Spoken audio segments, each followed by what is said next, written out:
Hello, everyone. Good morning, good evening, good afternoon, wherever in the world you are. I'm Christelle Kachiko, and I'll be your webinar facilitator today. Thank you for joining us as we delve into the latest updates on the USA Oceania trade lane. We will be sharing with you an update on COVID-19, trucking, and the ongoing disruptions to sea, air, and rail services. We are also very fortunate today to get a first-hand insight into the perspective of a shipping carrier and the opportunities and challenges that they continue to tackle in the USA market. Before we begin, let's run through a few housekeeping items and then we'll get started. So firstly, please input your questions on the chat box below and we will go through them during the Q&A later. Secondly, your feedback means the world to us, so please take a few moments to complete the survey after the webinar. A recording of this webinar will also be distributed to you via broadcast by the end of this week.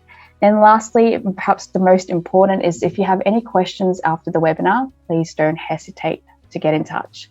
Now, it's my absolute pleasure to introduce our speakers today, all of whom are USA locals and industry veterans in their own right. First up, I'm pleased to introduce Andrew Gray, Director of North America Oceania Trade from CMA CGM. Andrew has been in the maritime industry for 15 years and is here to give us the shipping line's perspective. Up next, we have three representatives from our long-standing agent and partner in USA, Mohawk Global Logistics. We have Melanie Jones, Corporate Export Manager.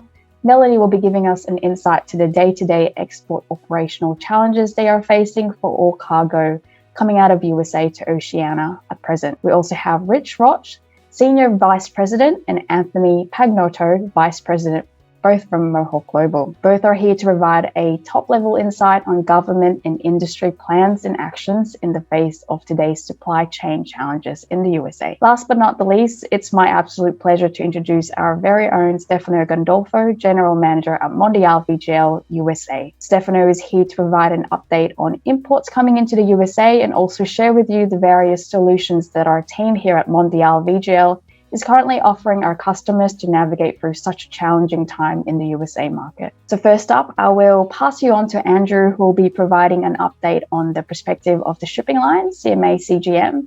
We are incredibly thankful, Andrew, for sharing your time and expertise with us. So just a brief introduction. My name's Andrew Gray. I've been here in the US for the past 3 years, representing both ANL and CMA CGM. So I'll cover off today a few of the topics that are pertinent to yourselves. I'm sure you're all aware of the challenges that we're facing, but hopefully I can give you a little bit more detail about just the nuances of the trade here. So first and foremost, I think it's important for everybody to understand the port issues that we've been facing on the services out of North America. So for everybody's understanding, there is only one direct service that runs out of the US West Coast down into Oceania. There are two services that run off of the East Coast to Oceania. So off of the West Coast, we've been facing severe delays, and it's across all of the ports that the service calls. So in Long Beach, everybody would be aware, and that's a picture there that gives a very good understanding of what has been faced over the last, I would say, 18 months with just a car park of vessels, a vessel park essentially off of Long Beach. So the situation there is improving at the moment. At its worst, Long Beach got up to over 30 days of waiting time for vessels. It's now sitting anywhere between 7 and 10 days is kind of the time frame that we can now get in and out of Long Beach. In Seattle, that also blew out to over 30 days. The service off of the West Coast ended up pulling out of Seattle for a 3-month period until the situation there improved. I'm glad to say that the situation in Seattle has vastly improved and we can get in and out of there now in about 3 days. Oakland had a similar situation as well. It went out to about 21 days at its worst. The situation there improved, but what we're seeing right now is that Oakland is also starting to grow in the delays that we're facing there. So at the moment, we're at about 14 days again. New York and Savannah, it's a little bit of a different situation where New York they are both congested, but it's not quite as bad as what we're seeing, what we've seen off of the West Coast. New York, we're seeing 7 to 10 days at the moment, and the situation in Savannah is quite bad as you go through Garden City Terminal specifically. Down in Oceania, I'm sure you're all aware of this, but Auckland has been having problems for a very long time now. The service off of the West Coast specifically went into a fortnightly call into Auckland, just simply because we could not sit and wait for the vessels to berth down there. The The last vessel that we had go through there would have had to have waited for 3 weeks. So the situation in Auckland isn't really improving. We've also had recent issues in Sydney and Melbourne with labour problems. And then again, even more recently in Brisbane, where we also had problems, the East Coast service with the flooding and the impact that occurred there with the Port of Brisbane, just in the aftermath of the flood. When you put all of that together, we have, as an example, the West Coast service is a 63-day rotation. The vessels are going through Long Beach, Seattle, Oakland, and then down through Oceania in about 110 days. So when you're trying to put together a fixed day weekly service, that's simply impossible with those kind of delays that we're facing in each and every port just about that we call. So when we get into all of that, what are the flow-on effects of that? And so I just kind of touched on schedule reliability.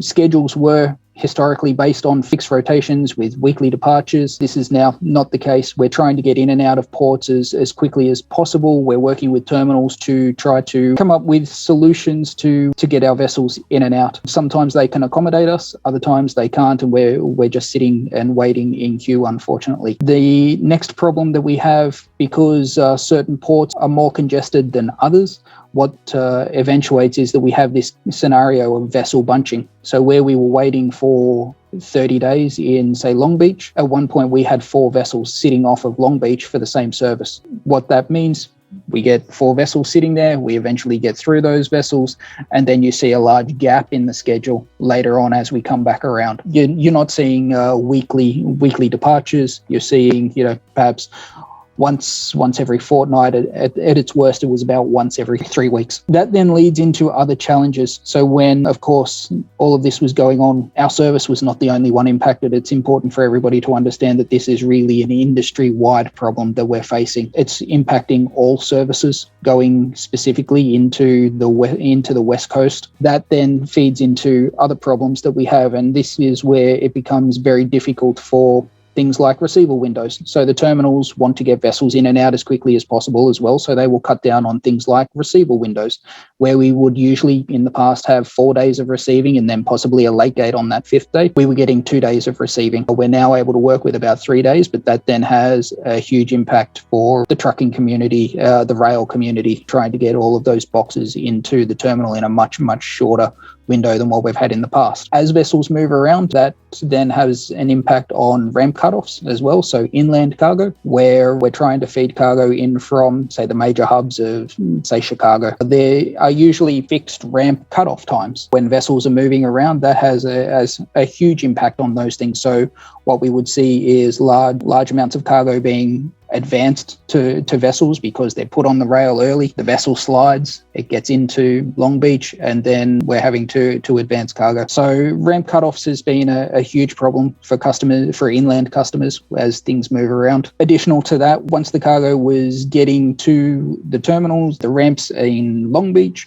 we were seeing congestion start there. And so that ramp congestion, because it's an off-dock rail as well. So there are some rail providers who will move the cargo into the terminal, and then there's off-dock facilities as well. So as everything was becoming congested, it was becoming very difficult to move cargo from that off-dock rail facility into the terminal. This leads to what we call rail embargoes. And so we have, at that point, when things become very bad, the rail providers will simply cut off cargo being delivered from certain origins to certain ports across the coast. Those kind of flow-on effects are usually done on very short notice for the shipping lines, and that then has an impact for down the line, where MVOs are impacted, packing facilities are impacted, warehouses are impacted. The next thing that we run into, this leads to a labour shortage in a way for the shipping lines, because we are also then having to touch bookings multiple times. So every time we touch a booking, that's, of course, somebody needs to action that. And so we've historically been staffed to a certain level for a certain number of times that each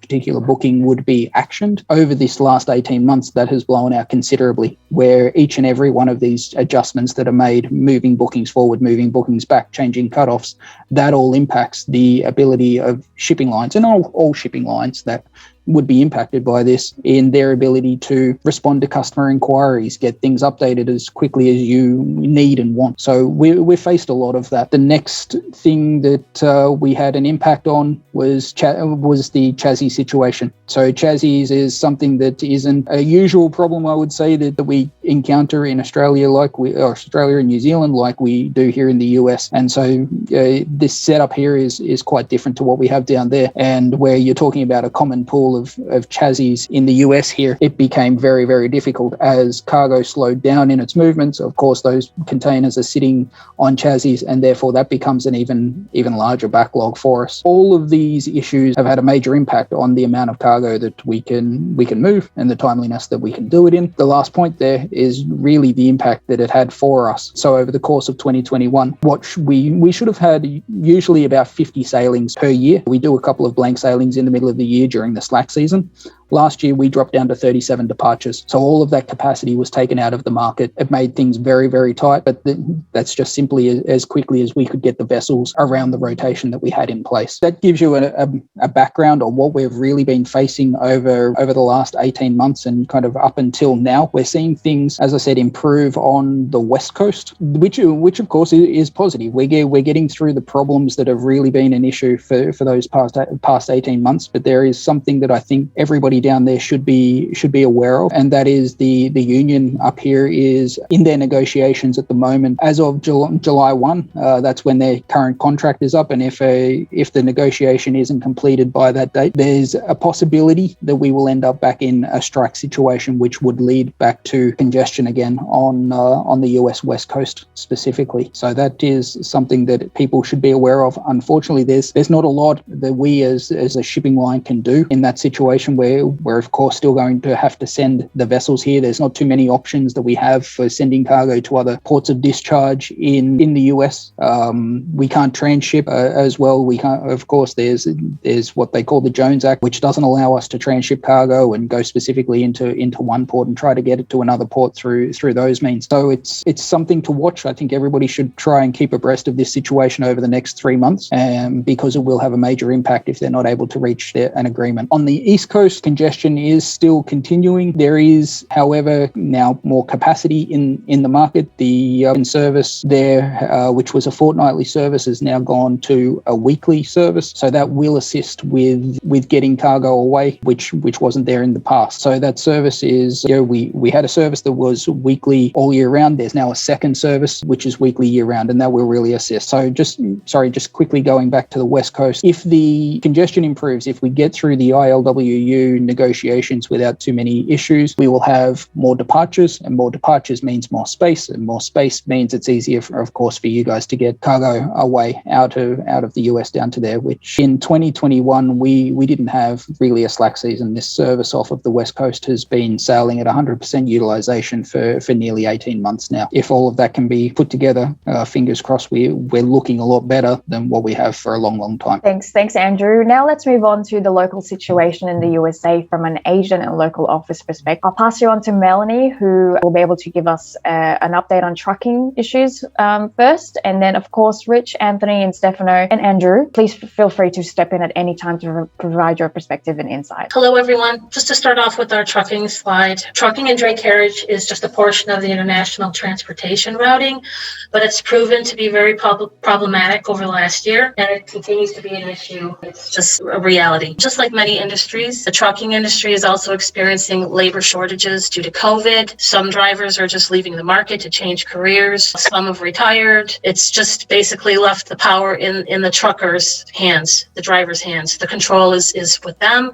There's more loads than drivers. Currently, we're seeing a dray carrier booking to be about 6 weeks out to align with ocean bookings. It's really a challenge as far as combining the ocean freight booking along with the readiness of the cargo, as well as booking the dray carrier. All of those have to align. And just to give it life, just to make it more realistic, as a coordinator, if I'm being contacted by a shipper, their load may be ready next week. Before COVID, we would have, in all probability, made the next sailing within the next week. Now we're looking at vessels that are already pre-booked quite a bit out, 6 weeks in all probability. And it's just making for difficulty as far as holding freight on a shipper's dock. It's also just difficult to coordinate the truckers. As Andrew referred to earlier, a lot of what's happening is a vessel is slipping its schedule. As it comes into terminal, it's late by a couple of weeks. We may be expecting an earlier arrival, and the vessel is just not there. So when that happens, the trucker has to realign his booking schedule with the load at the shipper's facility. And as Andrew referred to earlier, not only is the steamship line touching a booking more than once, we as the forwarder are as well. We're having to re-coordinate appointment times with shippers, and it's just affecting the whole line as it connects. Another issue is truckers prefer import loads. The reason for that is because the vessel is considered arrived. It's locked in versus the export vessel that may not be on schedule. And to avoid all the shifting of going back and forth with dates and rebooking, truckers just prefer to coordinate the import loads. They know when their schedule is set. They know that they can go in and pick up the equipment. They can make the delivery. It's just cleaner, and it makes it so that they're available for another load, and it makes it just more convenient for them. Chassis shortages. Andrew referred to that earlier. So what a chassis is a piece of equipment that allows the truck to carry the ocean container to the port. Some countries, like China, that chassis is already connected to the truck. That's not the case here in the U.S. We have to use the chassis that are available. There is limited quantity of chassis, as Andrew referred to earlier as well. If a trucker picks up a load and he can't in-gate based on the slipping of the date for the vessel, that chassis goes into a secure yard and the container is dropped there until that container can be pulled and in-gated at that point. So that ties up all the chassis. Makes it very difficult to plan, and as quickly as they're available, they're taken to use for any kind of load that's available. And as I referred to earlier, usually the import loads are taking priority. Another issue is storage. That's also a cyclical effect of the vessel's slipping schedule. As equipment can't in-gate based on dates for earliest receiving, those containers along with the chassis have to go in a secure yard, and they're just getting overfilled. It's just, I've never seen the likes. So it's really to the point where truckers don't want to store any more equipment. They don't have the room. So they're really scrambling to make it as lean of a connection as possible for availability of dates and equipment, to really not take the chance that they're going to have to store any equipment if they can help it. And to the chassis and the storage issues, just to explain a little bit more, that the U.S. was different really from the rest of the world, how chassis were operated and supplied by the steamship lines for many years. And about a decade ago, 10 years ago or so, the steamship lines started to divest themselves from being the chassis supplier. But they didn't do it 100%. They left some of the pools were still operated by them or by a close partner. And then the other part of the chassis pools were supplied by the independently leased or owned chassis by the truckers themselves. Whereas most of the rest of the world, as you pointed out, the chassis is supplied by the trucker. But here we have wheeled operations in some places. We have grounded operations.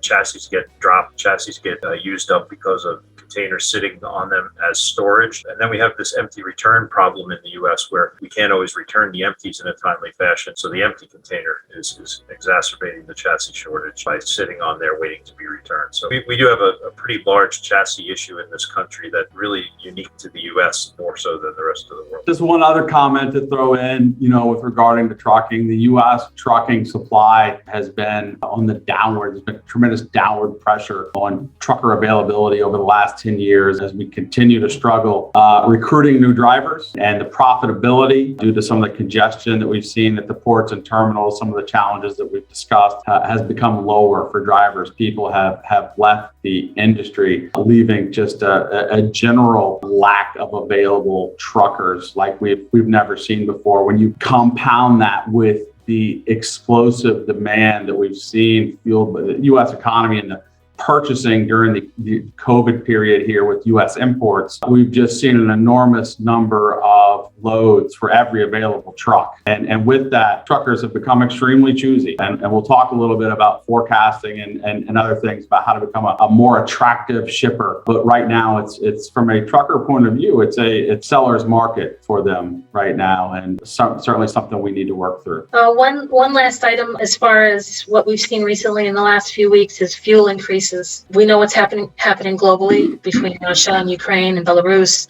It's really affected our fuel surcharges here in the U.S. We've seen a huge hike in diesel fuel. We're seeing increases of an additional 10 to 20% on top of the current fuel. We're in the range of 30 to 40% in some areas. It really depends on the area that we are trucking in or doing the dray carriage in. It's typically 30 to 40, but it's not unheard of to see over 40% fuel surcharge. What's really helped us out over the last year in particular is the relationship with our reliable dray carriers and partners.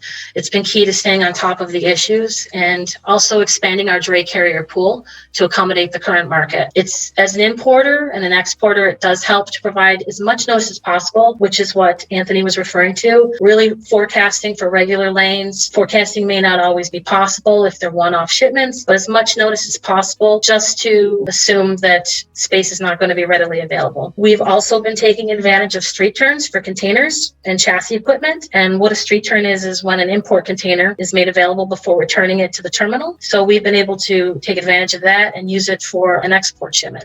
We've been doing that regularly. Also, what's key for an exporter or a shipper is to really try to maintain your appointment times as much as possible. I know it's difficult, especially with the fluctuating of appointment times with the carriers and the truckers.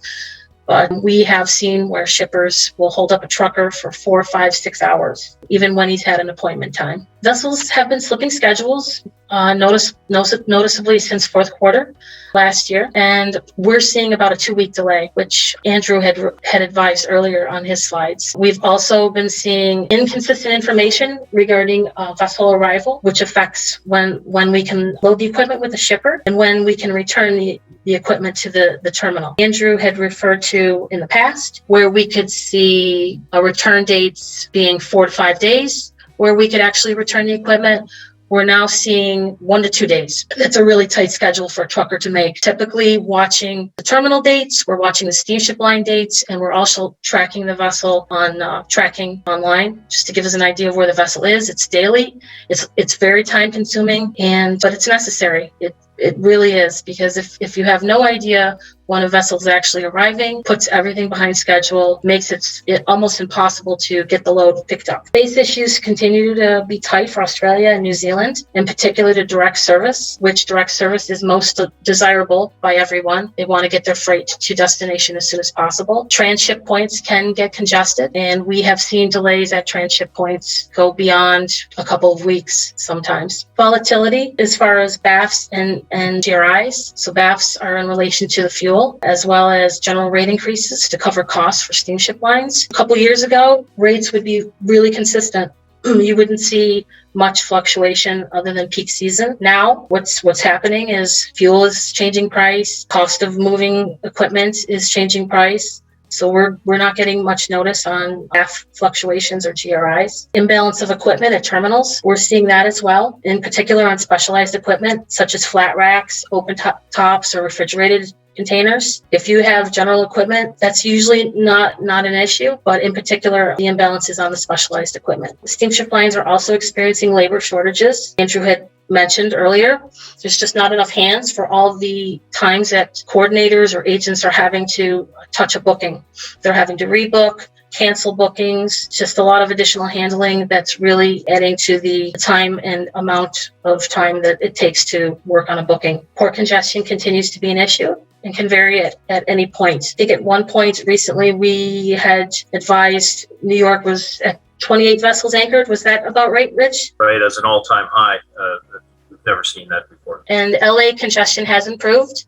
Last check, it was currently at 60 at anchor versus 120 in January, but it can change at any point. It just depends on what's going on and if there's backlog coming in. It will affect the congestion. So what we have been doing to work through issues are checking with the steamship lines, the terminals, and the vessel tracking. We use all our tools just to stay on top of the bookings. We really try to be proactive. It's no longer viable. It's not a viable option to be reactive anymore in this industry. You really have to be proactive and monitor, stay on top of the congestion, stay on top of the embargoes that might happen, and they can happen fairly quickly. 1 week, you may be able to take a container into a ramp, and within a week, it's canceled. You can't move via that ramp any longer. Those are the issues that we really do try to stay on top of. Moving pieces as break bulk when we can versus pulling specialized equipment. That's just another option. You would have to pay attention to the packaging, making sure that your shipment could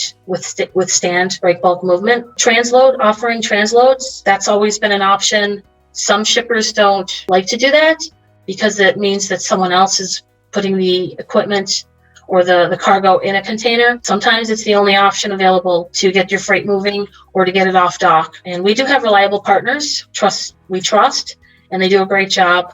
It's also sometimes needed when your shipper is in a particularly faraway location. We've got a lot of states, a lot of territory, and some of the interstates struggle to get the equipment loaded in their location. We also offer air freight when possible. We may need to split loads over 3 bills of lading. Just keep that in mind. If you're an importer, that may affect your import process. You have to consider that you may need to clear 3 or 4 shipments. That increases your clearance cost. Just keep that in mind. And as Anthony had mentioned, regular, consistent business, try to forecast. Get as much information to your forwarder as possible so that they can get in touch with the steamship line to book that space as far in advance as they can. One other thing to keep in mind is avoid overweight containers. You really want to make your freight attractive to the dray carriers. They don't really like handling overweight. They want to avoid those permits, over the road regulations, and they really want to avoid long travel distance for overweight cargo or containers. That was one of the first things that the carriers walked away from when the congestion got so tight, was overweight and hazmat loads. They were less attractive to the carriers, and so we saw that for a good bit of time that we weren't able to book that cargo quite as effectively. So something to keep in mind. Can I make a comment on ocean freight real quick before we go? And I don't want to continue to beat the same drum, but I think it's good news. We heard from Andrew that things are going to gradually improve, barring any catastrophic labor situations on the West Coast. That being said, they're still tight. We've talked about forecasting and advanced bookings. We're currently, best practice, believe it or not, and I think this is hard for a lot of our shippers here in the U.S. to really fathom, struggle with a lot of smaller or less experienced shippers, is pre-booking eight weeks out in order to get space. Andrew was telling us, we were having a conversation yesterday about vessels opening for bookings, 8 weeks and being completely booked out within a day, right? Or 2 days. And that's still the case we're seeing as demand's really high. It's going to be, a lot of the onus is on Mohawk Global and Mondiale VGL to hustle and work for you as our clients. And we do that. But there are steps that you can take as a purchaser of ocean freight services to ensure that your cargo is the most attractive, and that's regular legal weight, right? Legal weight, regular forecasted on a plan. The ad hoc transactional shipments that Mel spoke of, where we used to be able to book a load and get it on the water within a week, that's been really challenging to do for the last 2 years. And it's probably going to be challenging to do for the next 6 months, 7 months, maybe a year, even as things start to get better. I think demand will remain high. And so I just can't overstate enough the necessity to really get out in front, work with your shippers here in the United States, have us work with them on your behalf. If that's challenging, we can get out and meet them. We can talk to them. A lot of the bigger shippers, more sophisticated shippers get it and understand it. Some of them do not. And we are happy to assist in those supplier shipper communication as your partner and as your provider. So we've seen an increase in fuel surcharge, it's across all products. It's the same with air freight. They immediately increased fuel. We're seeing some more risk on other lanes, but also it's the fact that airlines are having to adjust their flight patterns. We're seeing increase in costs across all lanes because of that, to cover some of their losses. We've seen space still consistently be tight for Australia and New Zealand. It's been notorious for air freight. They really limit the flights and they adjust the flight schedule to match the supply versus demand. I've never seen it where it's never been tight. It's always been very competitive. Transit time delays can pop up quickly due to airline capacity and restraints. It's not unheard of. You could go a few weeks, no issues with space. Then all of a sudden, maybe another airline might cut their flights for flight schedule. So the shift in demand will switch over to the other carriers, and all of a sudden capacity restraints. What regulates air freight here is TSA, and they're very strict.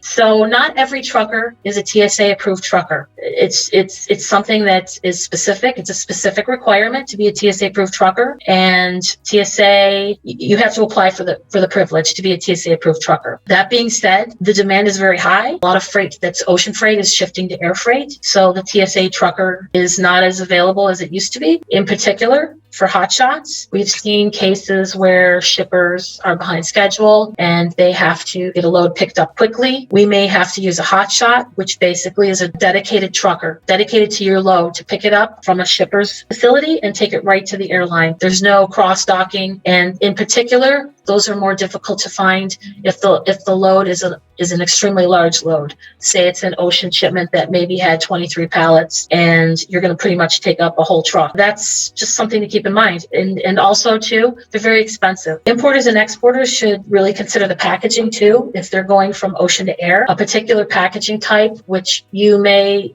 as a shipper, load in a container and you may not plan on loading on top of or stacking. When you switch it to air freight, they're going to stack on it. And you could request a do not stack rate. What that means is you're going to have to buy all the space that an airline can't use. It's very expensive, and in all probability, they're still going to stack on it as much as they can, even though they say they won't. Consider long lead times on cargo readiness. What typically happens is the shipper may reach out to us and check on availability for space and rates, and the load may not be ready to go for another 2-3 months. So consider your lead times and check back with your forwarders regarding space. It can change in a matter of a week, and just keep that in mind, that this can change at any point. Another thing to consider is your import process. It's great when you get it out of the country. In particular, smaller loads, it's not so much of an issue if you have 1 to 2 pallets. But if you have 23 pallets, odds are that airline is going to have to split those up. They don't have the space to move 23 pallets at once because they're overbooked. So if you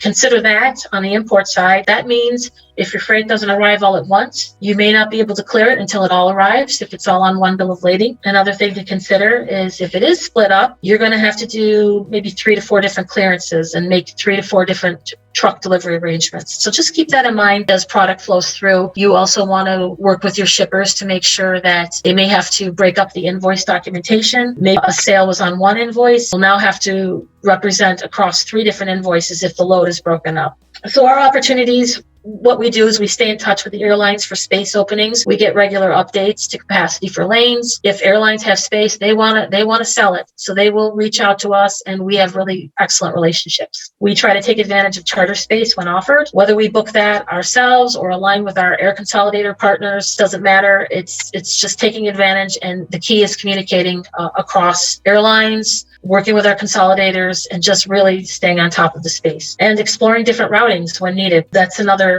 way that we try to take advantage of capacity. If we see that at a lane, for example, going directly into Australia, maybe Melbourne or Sydney, if there's no space, we'll explore a different routing. Maybe we'll dead end it in Singapore and work with our partner to get it connected through from Singapore over. We've done that in the past as well. Just excellent different ways of really staying on top of things and being proactive, and always ensure your packaging can withstand air freight travel. Regarding rail, it's key for transporting equipment to and from the inner U.S. states. Ohio, Illinois, Kansas, Minnesota, they really take advantage of the rail. Not so much on the external states that can access the terminals and the ports directly. They're much closer. So just keep that in mind if you have shippers and suppliers in those middle states. We also have recently seen ramp movement embargoes, which Andrew made mention of, that can stop on a dime. 1 minute you have access to ramps, and the next day or week they just embargo it and we cannot in-gate there. That means we have to find another routing solution. We have your loading dates planned. We have to redo all of that. We have to possibly rebook with another steamship line. Many of the rail ramps require reservations to in-gate. An example of that is CSX Rail in Chicago. One tool that the ramps do use is they may decide to restrict the appointments to a much smaller number, which basically means that they want to limit the access to that ramp. An example of that is Kansas City. 60, they change their appointments to only 40. And if you can't get that appointment, that means the trucker's going to have to hold on to that equipment in their yard. That's going to lead to detention charges, extra chassis days, and it's going to tie up the equipment and it'll delay your shipment. Unforeseen events such as rail strikes can occur. The example was Canadian Pacific Rail. That one settled pretty quickly, but Andrew had made mention of another possibly unforeseen issue coming up with on the West Coast in July with the longshoreman contract. Rail ramps are struggling to maintain equipment. We do pull containers from the rail if they're available. Obviously, that's where we're going to pull it from so that we can also return back to the same location. If there's no equipment coming inbound, there's not going to be any equipment for the outbound. So we always need to check the rails to make sure that they do have equipment available. Sometimes we do go in and there is no equipment to pull. Another issue is transit time on rail. It can arrive too soon or it can even arrive too late. Either way, it's going to affect whether or not it's going to make the vessel. Arriving too soon, it can lead to detention and storage charges if we can't get it on an advanced sailing, an earlier sailing. And the same can happen if it arrives too late. It's going to sit there and detention charges could occur. That's when we, as an advocate for you, will fight and try to get those charges reduced for you. Opportunities in regards to rail, it's really key that we work with our reliable partners. We keep communication open and we just maintain specific standards. We've also increased our partners just to make the pool larger, just due to the tying up of equipment and drivers and the shortages. We monitor the lanes closely and we're reading the signs to be proactive. We recently had a lane. I had a lane that I was moving via Charleston, Savannah,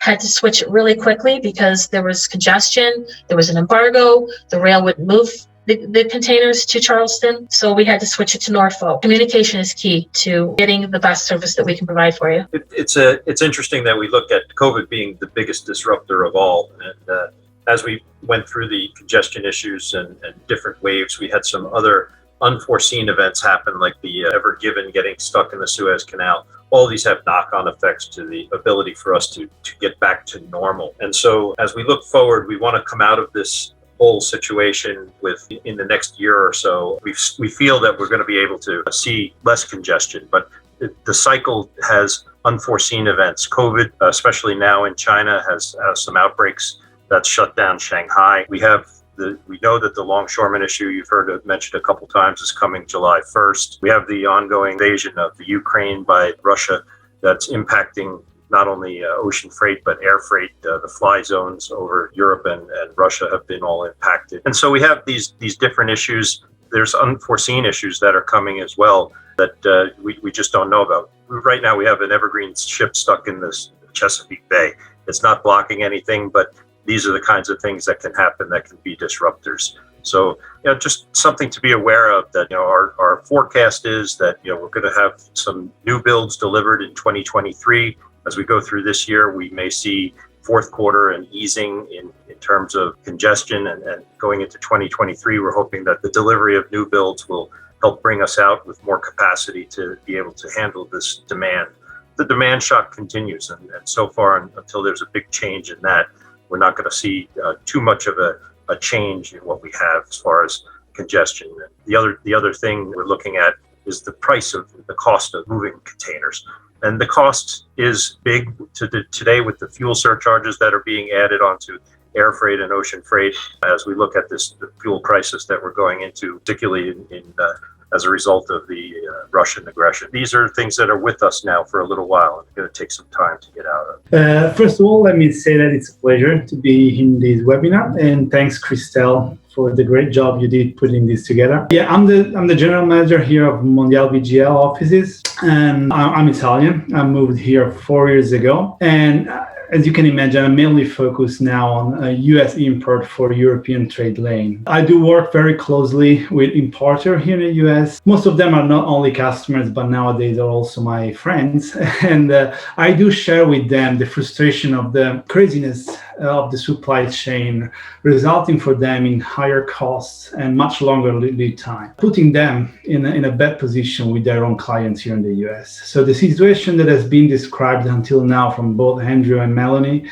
it's not only affecting the US exports, but also the US import. Trucker shortage for domestic drayage, vessel schedule reliability that drastically dropped, port congestions in all US ports, space and equipment shortage, monthly price increases, and all the other challenges that have been described are making imports here in the US very difficult. But we are not sitting and watching. We need to react and make sure that the goods of our customers are moving, also because without them, we do not exist. So a few points of the actions that have been taken since last year, even before, from Mondiale VGL in collaboration, of course, with MOAC. First of all, we do believe and learn from our customers that in a moment like these, informations are essential for them in order to be able to give such an information to their customers first.